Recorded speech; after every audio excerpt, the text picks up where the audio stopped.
Be-breakfast na kami dito sa Paradise Garden. Yan ang 850 per person. Yan ang Paradise Garden.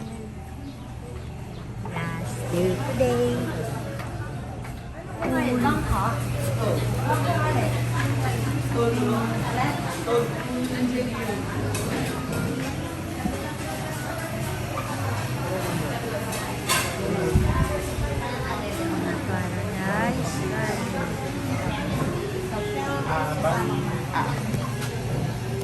Enjoy your breakfast. Love. Natamin sa'yo.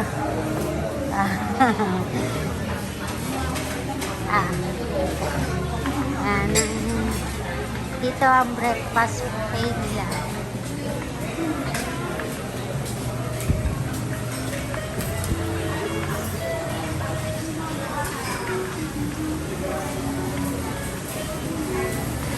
Doon tayo. Wala, ang haba. Ang haba pala dito. Matatagalan ako dito ah.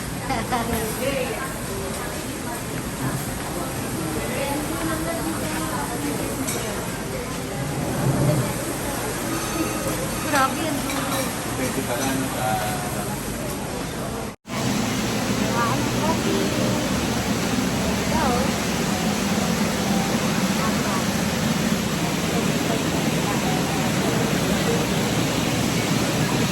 Putol.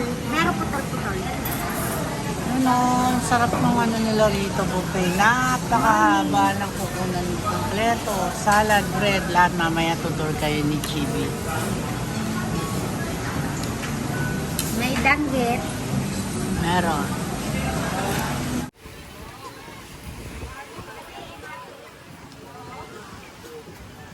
Ito yung mga billion ng ano. Pala siya. Sa Maharlika. Ah, Yun doon.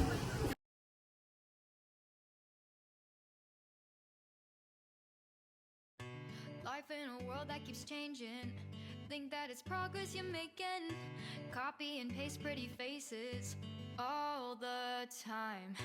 Pictures so perfect we play through. Only cause you set up the angle. Web that you weave got us tangled. Caught in what's before our eyes. Show off your fantasy reality. Whoa, that's yours but mura lang siya. Meron tag 50 pesos. Merong 10, 100, 7, 100, 5, 100, 3, 100.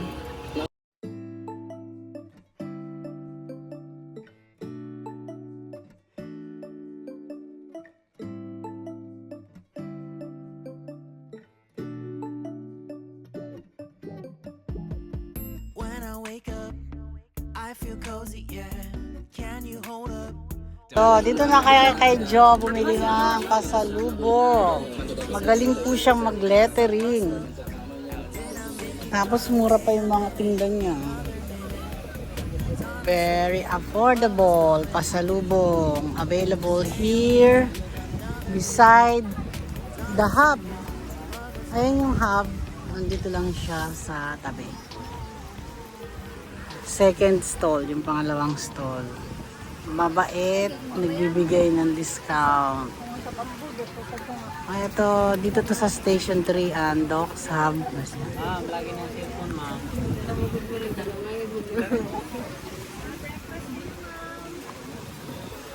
Mas mura ang ano pasalubong dito kaysa dun sa D-Mall.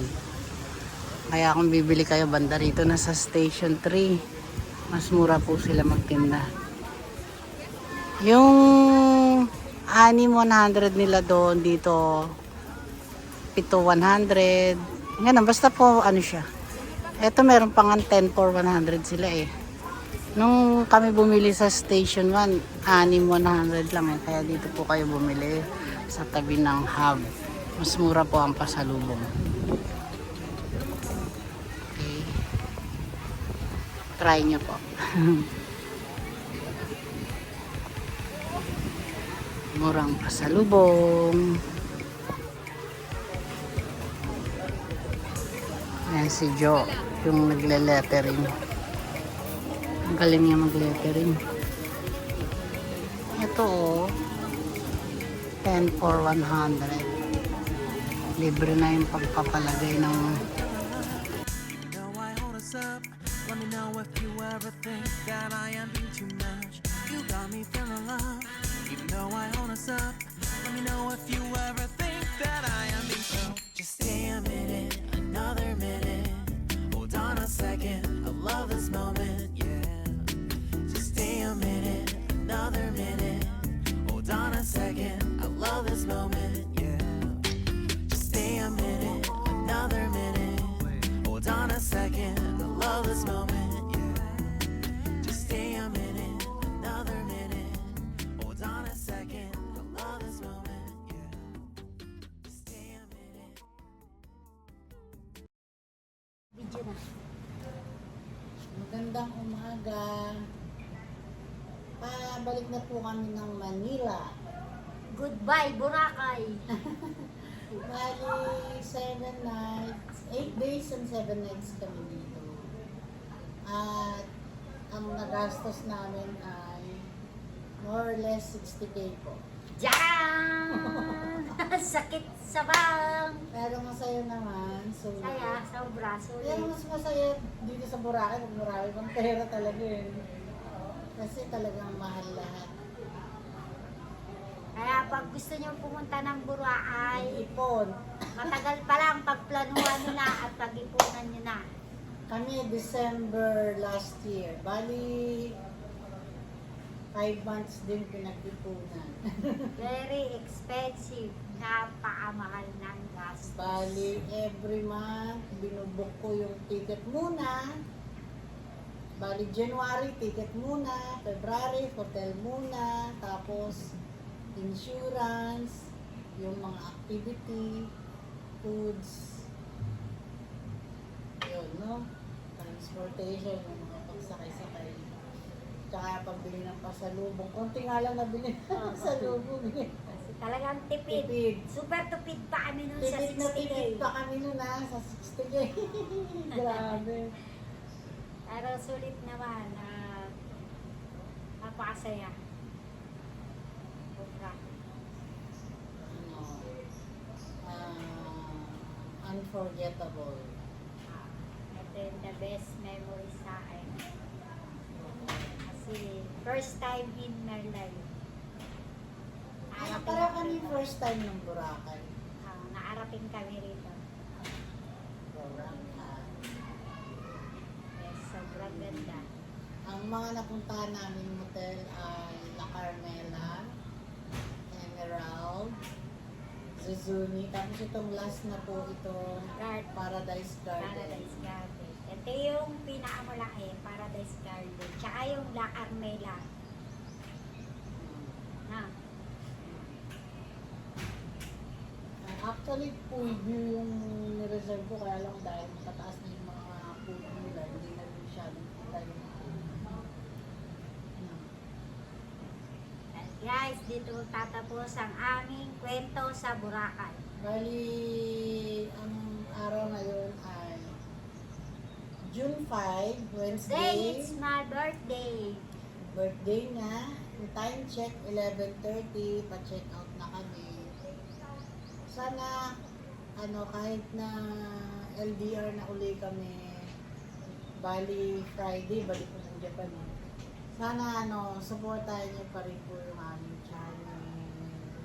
Nagsisimula pa lang po Nagsisimula kami. pa lang po kami.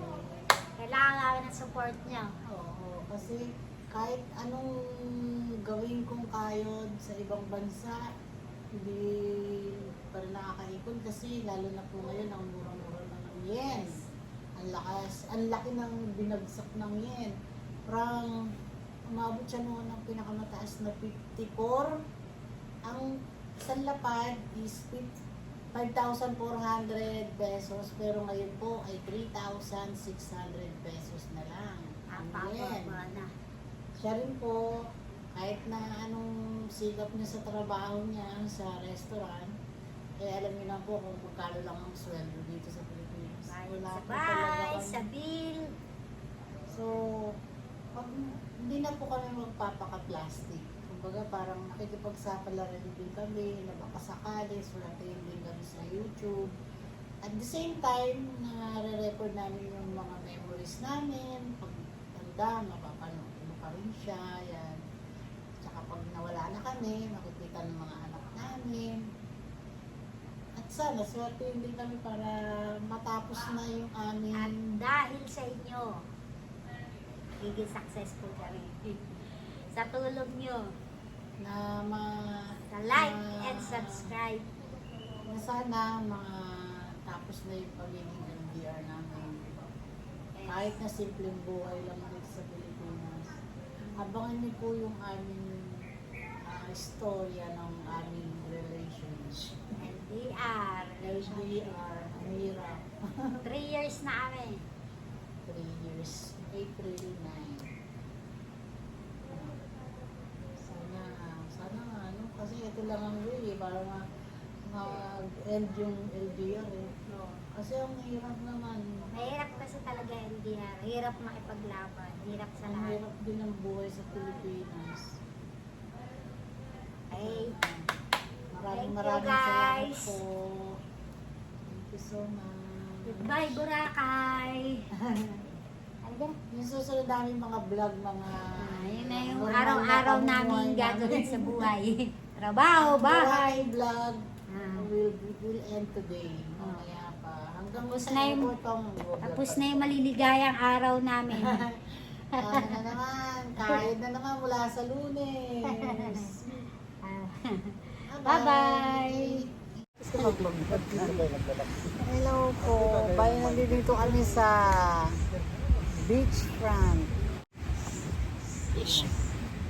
Okay. So, share lang po namin sa inyo kung paano po kami nagkakilala ang dalawa.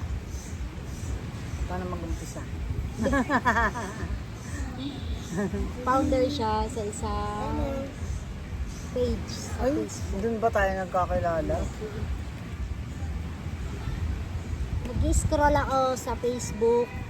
That time na broken na ano. Tapos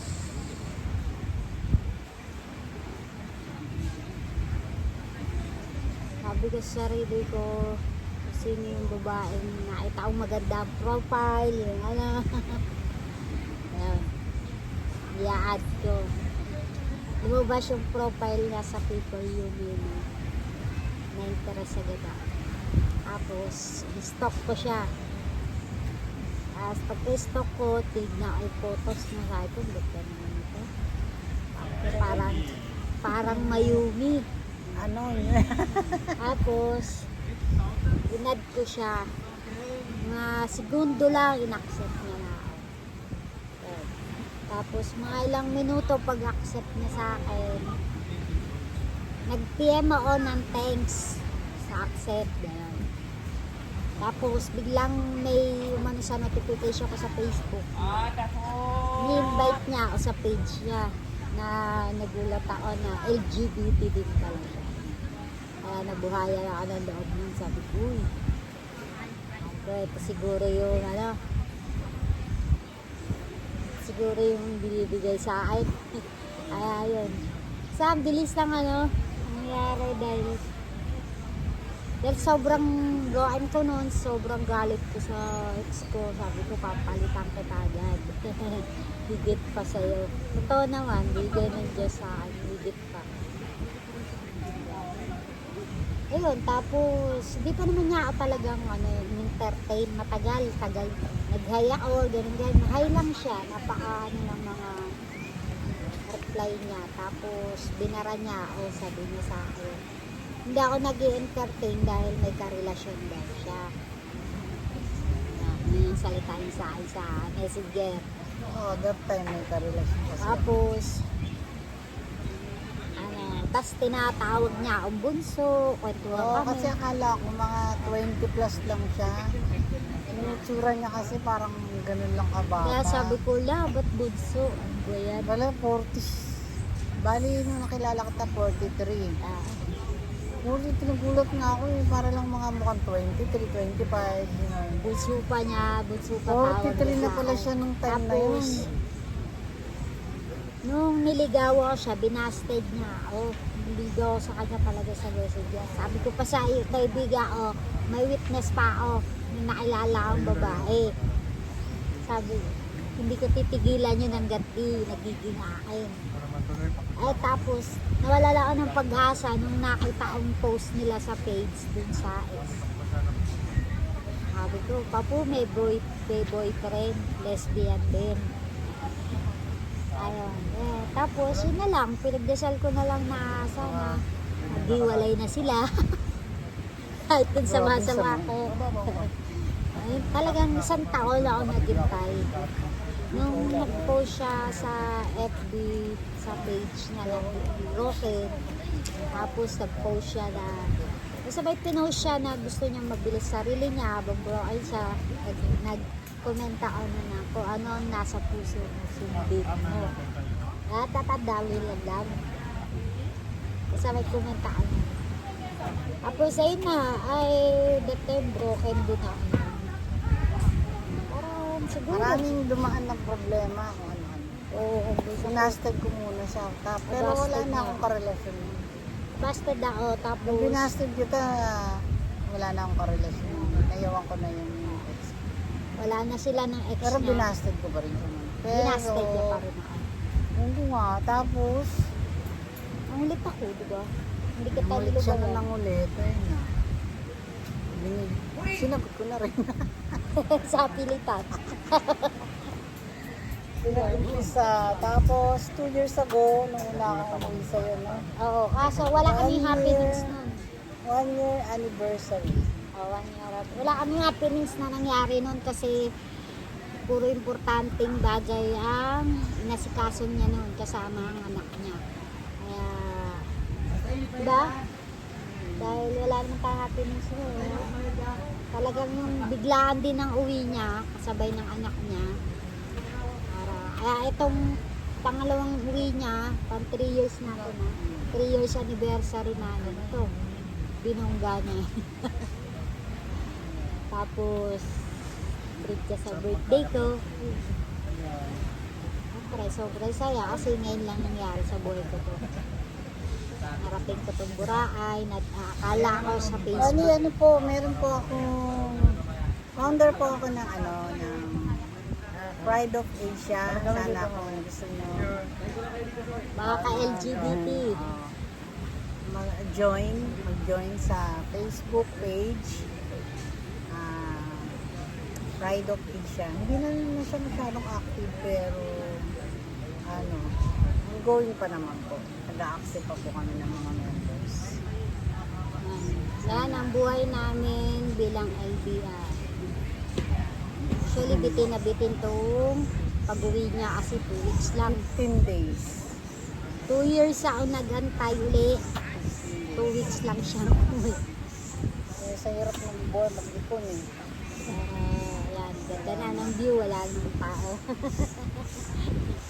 Kaya, ayun. Ayun na yung namin sa Boracay. Ito na yung last day namin, kaya Nakapag-check out na kami. Waiting na lang kami ng sundo ng Southwest na van.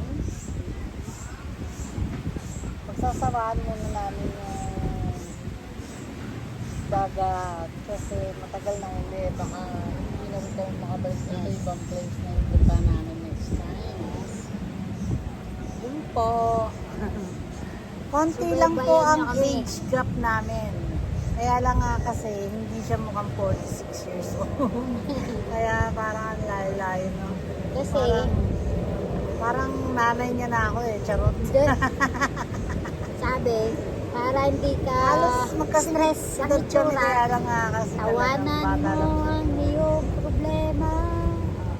Ako kasi, Kaya pala smile kasi ako. Kaya ganito, baby face. kasi ako kasi simula pagkabata, na ako, bread and butter.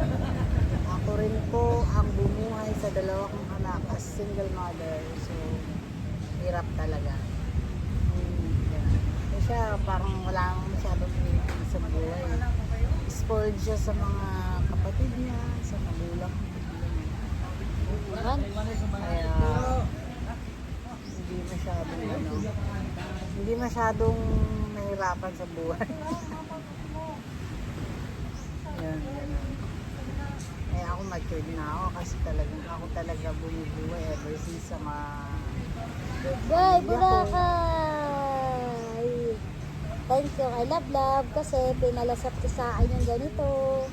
Na experience ko to. Hindi naman ako lang nagkano ka Siyempre, kahit pa paano. Talagang- Share namin. Pinag-ipunan namin itong nag-ipunan namin tong ilang buwan. Nung pinlano namin to, yun, nag-start namin mag-ipon para dito sa gastos. Yung buwan-buwan, isa-isa. Dahil sa nabit na namin lahat to gastusin dito sa bahay. Na. Kaya, ayan. Worth it naman kasi maganda naman Kahit talaga ang na Boracay. mahal, worth it naman kasi dito kapayapaan, relax. Yun po. Kaya, Sana matry nyo din magpunta rito. nasa vlog namin lahat ng mga pwede nyo puntahan. Hindi naman halos lahat. Hindi naman alis Mga na, pero napuntahan lang po namin. Sana try nyo din. actually tipid pa kami nito ha. Tipid pa kami nito, pero may mga pagkakataon naman kami talaga na kahit na lang namin mahal para ma-experience. Napakagandang experience sa Boracay. At saka, Maraming salamat. alamat din nila. Ano to? Sa mga magsasubscribe. Dugtong ko na lang to dun sa vlog namin kanina sa balcony. Tapos, alin dito yung mauna na lang. Salamat sa maglalike at Thank you so subscribe. much. Bye-bye, Boracay. See you in Manila.